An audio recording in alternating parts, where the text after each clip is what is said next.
ప్రతి సమస్యకు పరిష్కారం ఈగలై ఛానల్. నమస్కారం, ఈగలై ఛానల్కి స్వాగతం.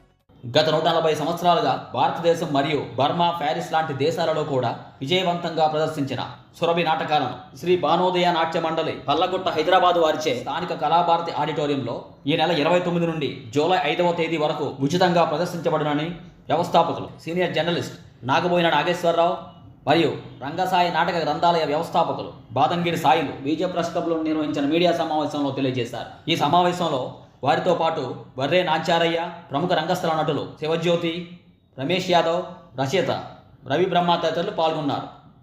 ఈ సందర్భంగా సీనియర్ జర్నలిస్ట్ నాగబోయిన నాగేశ్వరరావు మీడియాతో మాట్లాడుతూ, హైదరాబాద్ సురభికి చెందినటువంటి భానోదయ నాట్య మండలి వారు ఈ యొక్క నాటకోత్సవాలకి ప్రధాన భూమిక పోషిస్తున్నారు. జూన్ 29వ తేదీ నుండి జూలై 5వ తేదీ వరకు వారం రోజుల పాటు కళాభారతి వేదికగా ఈ యొక్క ఉత్సవాలు జరుగుతున్నాయి.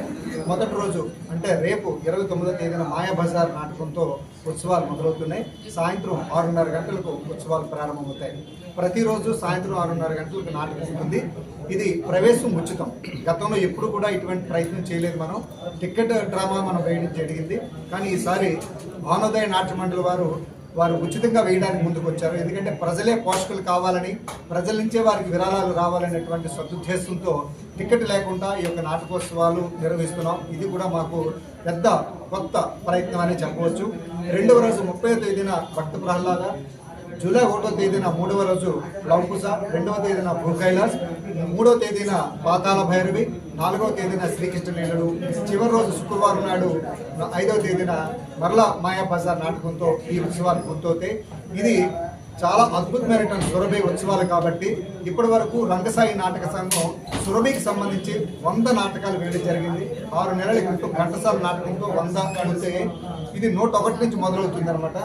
సాధారణంగా ఈ రంగసాయి నాటక సంఘం బాదంగిరి సాయి గారి నేతృత్వంలో గడిచిన 25 ఏళ్ళుగా 250 నాటకాల వరకు ప్రదర్శించడం జరిగింది. అయితే సురభి అనేది ఒక ప్రత్యేకమైన ప్రక్రియ. ఆ ప్రక్రియకు ప్రతి ఒక్కరూ దాసం ఉంటారు. ఎందుకంటే 2:30 గంటల పాటు సాగేటువంటి ఈ నాటకంలో ఎన్నో అద్భుతాలు, యానిమేషన్కి ధీటుగా ఒక మానవ ప్రయత్నంతో మనం అద్భుతమైనటువంటి నాటకాలను తిలకించే అవకాశం ముఖ్యంగా కుటుంబంతో సహా రావాలని అందరినీ కోరుతున్నాం. మీడియా మిత్రులకు ప్రత్యేకమైన ఆహ్వానం పలుకుతున్నాం. ఎప్పటిలాగే మీడియా బ్లాగ్ సపరేట్గా ఉంటుంది. మీ కుటుంబ సభ్యుల కోసం మీరు ఏ సమయంలో వచ్చినా సరే పర్వాలేదు. 6:30 గంటల నాటకం ఉంటుంది కాబట్టి ఆధ్యాత్మిక నాటకం కలిగించడానికి ప్రయత్నం చేయండి. ఈ యొక్క నాటకోత్సవాలు విజయవంతం కావడానికి మీ సహాయ సహకారాలు మాకు ఎంత అవసరం కాబట్టి విజయవంతం చేయాలని మేము కోరుతున్నాం. తదుపరి రంగసాయి నాటక గ్రంథాలయ వ్యవస్థాపకులు బాదంగిరి సాయి మాట్లాడుతూ, అత్యాధునిక యానిమేషన్స్కు దీటుగా మానవ మేధస్సుకు ఆశ్చర్యం కలిగించే అద్భుతాలు సురభి నాటకాలు. పద్య నాటకం మన సంస్కృతి, సురభి నాటకం మన సంపద. ఆ నాటకాలను ప్రోత్సహించడం మనందరి బాధ్యతగా అనుకుని మేమేం చేసామంటే, ఎప్పుడు కూడా టికెట్ పెట్టేవాళ్ళు ఈ దఫా ఉచితంగా నాటకాలు చూపిస్తున్నాం. శ్రీ భానోదయ నాట్య మండలి వాళ్ళు ముందుకు రావడం జరిగింది. ఇది సురభి వాళ్ళకి 140 సంవత్సర వారోత్సవాలండి ఇవి. తప్పకుండా విశాఖపట్నం ఉన్న వాళ్ళందరూ కూడా రోజు రాకపోయినా మీకు ఖాళీ ఉన్నప్పుడల్లా వచ్చి ఆ నాటకాలు, ముఖ్యంగా పిల్లలు తీసుకురండి. వాళ్ళు ఎంజాయ్ చేస్తారు. ఎందుకంటే ఎంతసేపు సెల్ ఫోన్లోను టీవీలోను చూస్తున్నారు, కానీ ఇక్కడ లైవ్ చూస్తారు.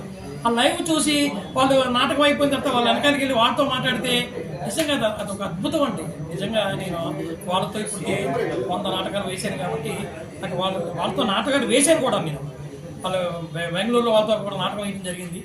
శిఖరి పాత్ర వేశాను. నేను సురభి కోసం మనం ఎంత మాట్లాడినా ఒకటి. ముఖ్యంగా విశాఖపట్నంలో మన మీడియా మిత్రులు మరొకసారి ఈ యొక్క నాటకాలని, ఈ యొక్క కొత్త ప్రయోగానికి, ఇండియాలోనే కొత్త ప్రయోగం అండి.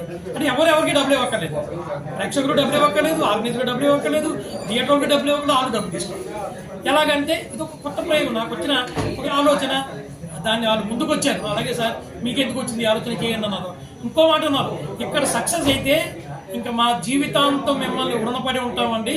ప్రతి చోట ఒక బాదంగిరి సాయినండి ఎన్నుకుంటామంటే మీరు ఎన్నుకోక్కర్లేదు, నేను చెప్పేస్తాను. మన హైదరాబాద్ ఎవరున్నారు, రాజమండ్రి ఎవరున్నారు, కాకినాడ ఎవరు, నేను తీసుకొచ్చేస్తాను. ప్రతి ఒక్కరూ రండి ఈ నాటకం తెలియదు. నమస్తే.